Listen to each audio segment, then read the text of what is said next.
Bonjour, c'est Gilles sur boursicoté.com. Voici l'analyse technique des principaux indices mondiaux. Nous sommes aujourd'hui le vendredi 7 novembre 2014 et donc comme d'habitude je vous propose de mémoriser la configuration du CAC 40 telle qu'elle est là aujourd'hui.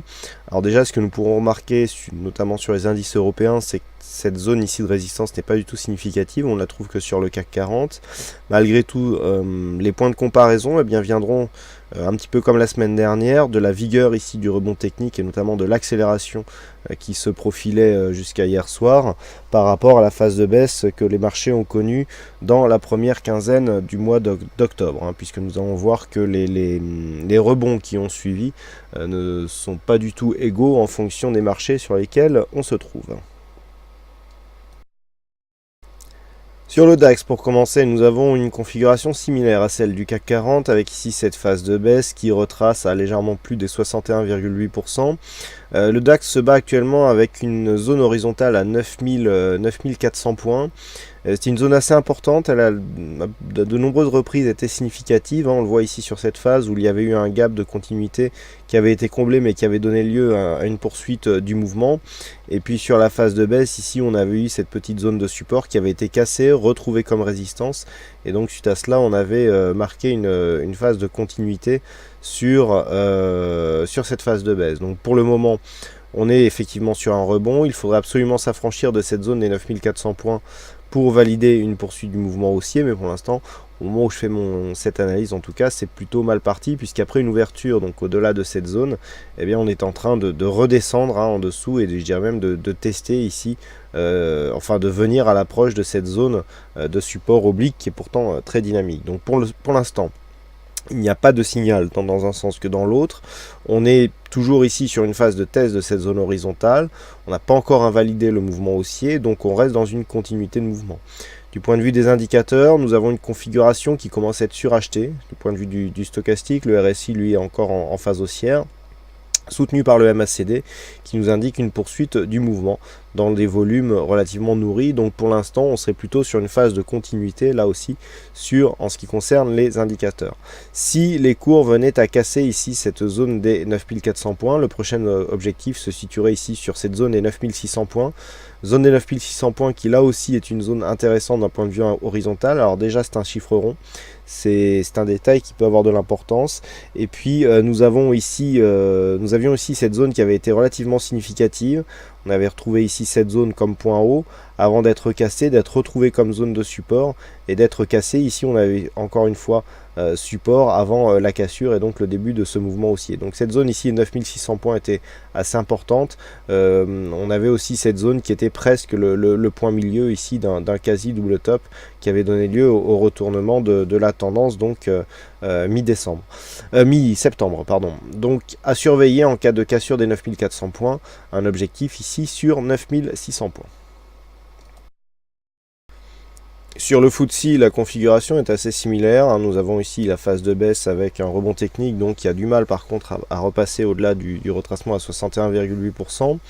La zone d'objectif se situe à 6652 points sur le FTSE. Au niveau du contrat futur, on est à 6574 au moment où je fais cette analyse, donc sur une phase de stabilité par rapport au mouvement actuel.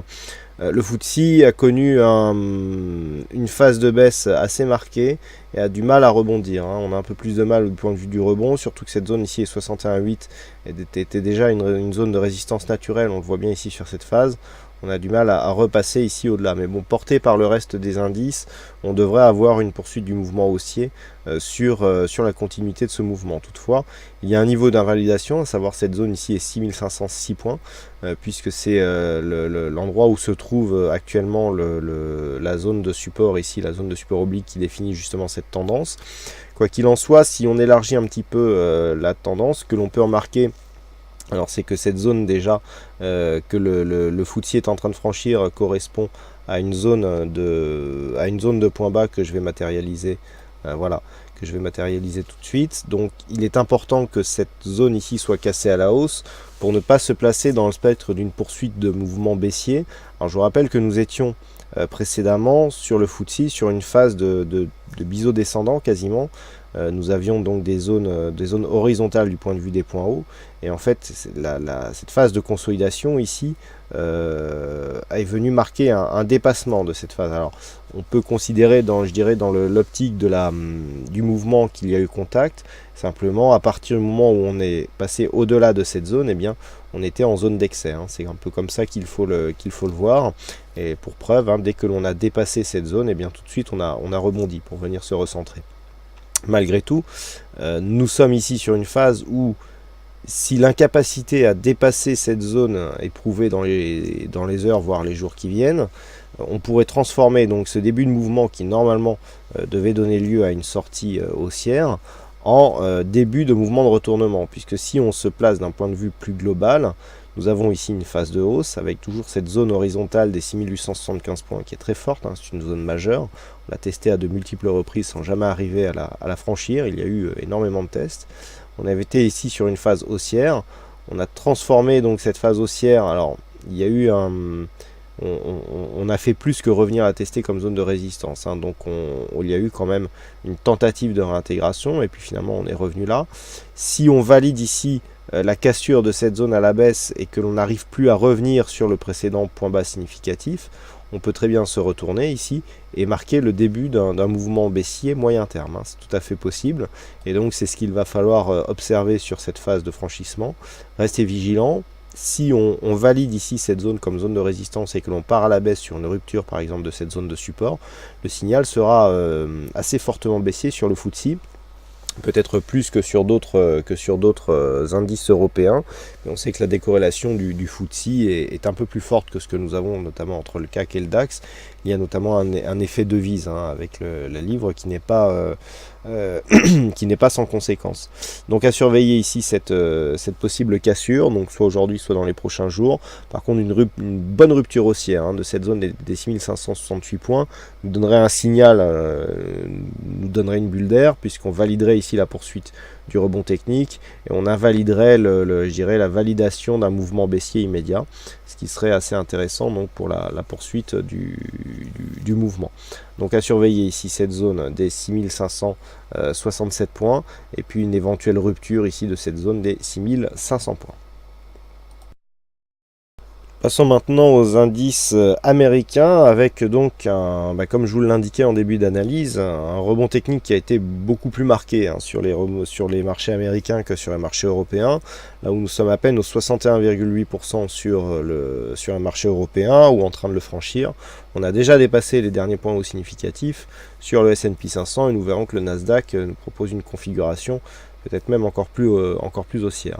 Donc on est ici sur une poursuite de mouvement, la zone des 2000 points a été refranchie sur un gap haussier qui n'a pas été comblé, ce gap a donné lieu ici à une zone de support, et suite à cela, on est sur un mouvement de poursuite avec donc un test de la zone des 2031 points.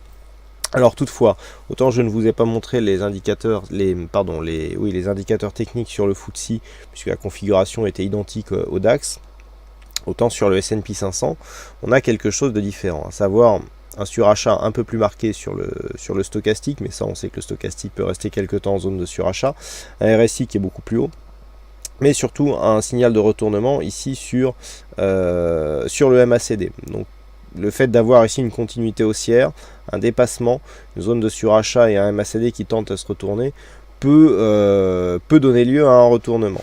Nous sommes sur une nouvelle phase de point haut, ça fait quand même un petit moment qu'on monte. Et comme on le sait, les marchés ne montent pas jusqu'au ciel, donc le fait d'avoir ici cette configuration suite à une forte hausse sur une zone de nouveaux points hauts, avec donc des signaux de retournement, peut laisser entrevoir ici une phase de consolidation. Et vu la surperformance des marchés américains actuellement sur les marchés européens, si les marchés américains passent en sous-performance, on peut avoir un impact assez significatif sur les marchés européens. Donc à surveiller actuellement les marchés américains, puisqu'ils ont énormément d'influence sur les marchés européens. Pour l'instant, en tout cas, il n'y a pas de signal de retournement. On a juste ici les indicateurs techniques qui se placent pour éventuellement acter une phase de consolidation, mais pour l'instant d'un point de vue chartiste, on n'a rien du tout, donc on attend le signal. Donc comme je vous l'indiquais, le dernier point haut ici a été dépassé à la hausse, on est maintenant en train de tester la zone des 2031 points comme zone de support, zone qui n'a pas encore été atteinte, mais qui sur les contrats futurs a été légèrement dépassée, puisque nous avons testé cette zone Pardon, nous avons testé cette zone sur les futurs, on l'a légèrement enfoncé et puis on est en train de redescendre légèrement. On est à 2026 points hein, sur les futurs au moment où je fais cette analyse, donc on est vraiment ici dans la zone d'évolution correcte. Mais les indicateurs techniques voilà, nous montrent une certaine fragilité, d'autant plus que nous n'avons plus une énorme volatilité sur cette phase. On a des volumes qui s'inscrivent à peine dans la moyenne. Hein, pour ce qui est des dernières séances, donc on ne sent plus de gros mouvements implicites au niveau de ce marché, donc attention ici à un possible retournement. C'est souvent ce qui arrive d'ailleurs sur les phases de baisse de volatilité en haut d'une tendance haussière.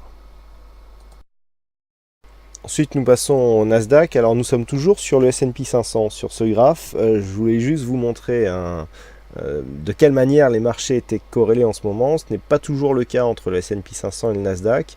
Voilà, je suis actuellement sur le S&P 500 et je vais cliquer sur le Nasdaq pour que vous voyez le changement qu'il y a entre les deux graphes. Donc là, je clique. Voilà, vous voyez qu'au niveau des courbes, c'est quasiment similaire. Hein. On a quasiment, à part les valeurs qui ont changé sur le côté, on a quelques petits changements sur les indicateurs, mais sinon la configuration technique, elle est identique. Donc nous avons cette phase ici de stabilisation qui a donné lieu à une phase de baisse, et puis on remonte ici et on se stabilise sous une zone à 4180 points. Donc le Nasdaq a marqué un gap haussier, ce gap haussier n'a pas été fermé, il agit désormais comme une zone de support. Malgré tout, nous sommes surachetés donc au niveau du stochastique. Nous avons un signal de retournement sur le MACD, petit bug ici, en ce qui concerne les volumes, mais a priori pas plus de volume que ce que nous avions sur le S&P 500. Donc attention, malgré une dynamique un peu plus forte, les gaps sont un peu plus marqués sur le Nasdaq, hein, il y en a un peu plus d'ailleurs. On retrouve ici cette zone qui était un équivalent aux 2000 points sur le S&P 500, on voit là aussi que cette zone est plus marquée. On a de nombreux gaps de continuité sur cette phase, ce qui implique une dynamique assez forte hein, sur cet indice composite. Donc la configuration par contre est-elle la même? On a cette zone, alors cette zone qui était précédemment zone de support, qui vient faire office désormais de zone de résistance. On avait quasiment la même chose sur le S&P 500. Non, on était un peu plus, on a un peu plus d'enfoncement sur le S&P 500, mais sur le Nasdaq, on a vraiment ici cette phase donc qui a été du coup beaucoup plus dynamique. Hein, c'est pour ça qu'en fait la résistance ici, enfin l'ancien support est beaucoup plus haut. Depuis cette cassure, on vient ici rechercher cette zone comme zone de résistance. Donc là, ça nous donne un élément supplémentaire par rapport au Nasdaq. Le fait que on ait cassé cette zone et que l'on revienne la chercher en zone de résistance. Alors certes, nous avons ici un nouveau plus haut par rapport à zone de point haut, précédente zone de point haut qui, je le rappelle, a été franchie sur un gap, c'est un signe de force. Mais nous arrivons ici sur un test de cette résistance oblique, puisque désormais elle agit comme résistance, de cette zone horizontale avec un contexte où les indicateurs se retournent. Donc là, attention, ça peut même si il n'y a pas la confirmation, mais ça peut être le début d'un signal de retournement. Toutefois, pour l'instant, nous n'avons aucun autre élément qui pourrait venir étayer cette configuration, ou en tout cas cette théorie. Donc les signaux, eh bien, ce sera dans un premier temps un éventuel comblement de ce gap. Alors, on est à l'approche du week-end, c'est vrai qu'on peut très bien avoir une séance qui se termine dans les mêmes eaux. Si c'était le cas, il faudrait guetter une éventuelle ouverture ici, sous la zone des 4104, ce qui donnerait un îlot de renversement. Le fait d'avoir ici un gap ouvert et puis des cours qui oscillent, un signal de consolidation, si on vient ouvrir ici sous cette zone des 4100 points par exemple, on aura un fort signal baissier. Hein. Là sur le Nasdaq, ça pourrait aller très très fort, et par effet de ricochet, ça entraînerait un petit peu une baisse relativement marquée sur le reste des indices mondiaux. Donc à surveiller cette configuration assez spécifique. Toutefois, tant que ce gap ici n'est pas comblé, ou en tout cas tant qu'on ne revient pas coté donc sous cette zone des 4104, il n'y a pas de, je dirais qu'il n'y a pas de danger à court terme, hein, puisque aucun signal de consolidation ne serait validé tant que nous ne sommes pas au-dessus de cette zone. Et enfin, nous terminons avec le Nikkei. Donc le Nikkei qui est donc toujours soumis à un fort mouvement haussier hein, suite à la hausse entamée donc la semaine dernière. Une hausse qui est en train de stagner ici sous la barre des 17 000 points.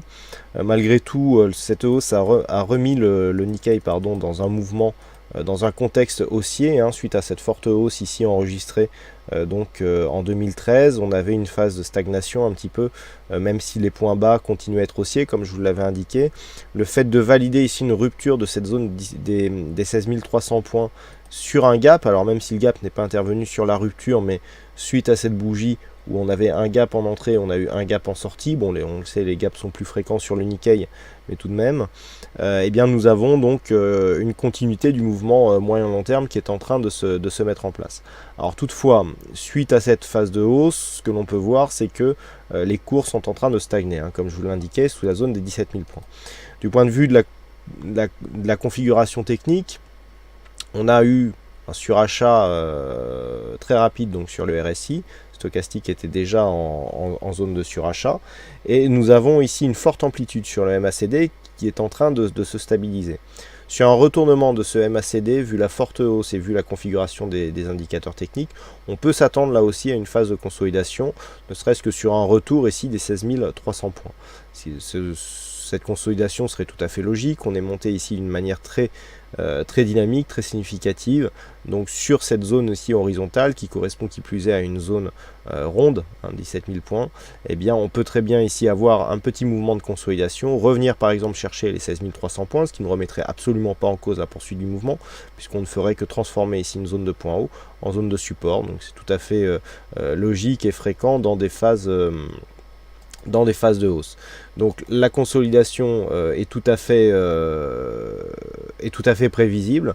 Bon, même si les cours passaient ici la zone des 17 000 points sur une phase de hausse, eh bien il y aurait tout de même un surachat qui serait relativement marqué et qui appellerait par la suite de toute façon une phase de consolidation. De toute façon, il est impensable de prendre position à l'achat sur une telle configuration, hein. Donc là, et attendre une phase de consolidation. Pour l'instant, il n'y a pas de signal, mais si les cours par exemple venaient à combler ce gap, eh bien il pourrait y avoir un début de signal de consolidation. Premier objectif donc 16 300, même si on revenait ici sur cette zone des 15 950, ça ne remettrait pas encore en cause la poursuite du mouvement haussier. Voilà donc ce que nous pouvons dire pour cette analyse technique des principaux indices mondiaux. Il ne me reste plus qu'à vous souhaiter à toutes et à tous un bon week-end, bonne chance dans vos prochains trades, et on se retrouve donc dès la semaine prochaine pour une prochaine analyse technique des principaux indices mondiaux. Bonne semaine à tous.